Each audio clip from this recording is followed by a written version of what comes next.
We're going to be doing Bentover dumbbell row. As far as this being a challenge exercise, I would put this above being a beginner exercise.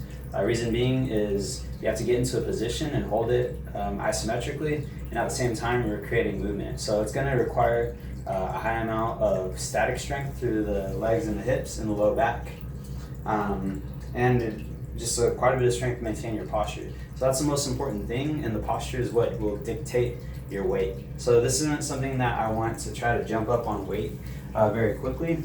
I want to really just focus on maintaining strong posture as I do this.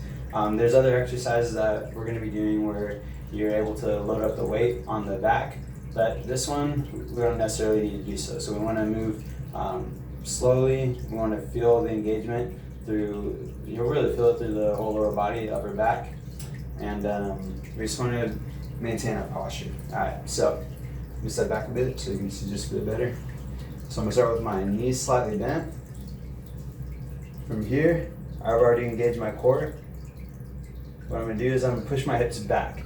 So I have a mirror on this other side of me here, so I recommend doing this where you can see a mirror, but I'm able to see that I'm keeping good posture.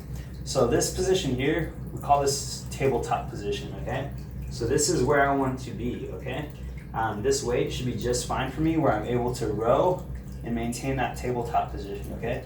This is a great pace right here. 2, I feel a very strong contraction through my upper lats and mid back. 4, and I'm maintaining that posture through my low back. 6, and 8. My knees are still slightly bent. My back is as straight as possible. So as you're doing these reps, I want to keep my head in a neutral position here. So that means from the crown of my head to my low back should be in a pretty straight line. I can check in, look for a second, but I always want to get back to that neutral position here. Okay? Alright, so those are Bentover dumbbell rows. Give them a try.